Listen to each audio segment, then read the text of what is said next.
Breaking news చూస్తున్నాం. పహల్గాం ఉగ్రదాడి నేపథ్యంలో భారత్ పాక్ మధ్య ఉద్రిక్త పరిస్థితులు నెలకొన్నాయి.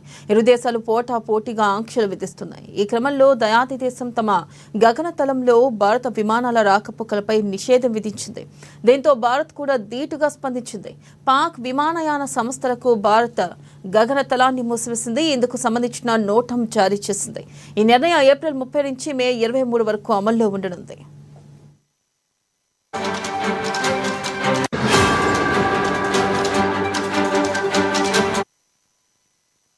ఇక ఈ నిర్ణయం పాక్ ఎయిర్లైన్లపై తీవ్ర ప్రభావం చూపించే అవకాశం ఉందని నిపుణులు అంటున్నారు. పాకిస్తాన్ విమానాలు సింగపూర్, థాయిలాండ్, మలేషియా తదితర దేశాలకు వెళ్లాలంటే మన గగనతలాల్ని దాటాల్సిందే. ఇప్పుడు ఇండియా బ్యాన్ చేసింది కనుక దక్షిణాసియా ప్రాంతాలకు వెళ్లేందుకు చైనా లేదా శ్రీలంక మీదుగా విమానాలను మళ్లించాల్సి ఉంటుంది.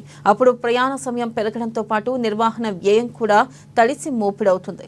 ఇప్పటికే ఆర్థిక ఇబ్బందులతో సతమతమవుతున్న పాక్ విమానయాన సంస్థలకు ఇది మరింత భారంగా మారనుంది. కాగా భారత విమానాలపై తమ గగనతలంలో ప్రవేశించకుండా నిషేధం విధించిన పాక్ ఇప్పటికే భారీగా నష్టపోతున్న విషయం తెలిసిందే. ఈ నిర్ణయం వల్ల మనకంటే కూడా దయాది దేశానికే ఎక్కువ ఆర్థిక నష్టమని నిపుణులు చెబుతున్నారు.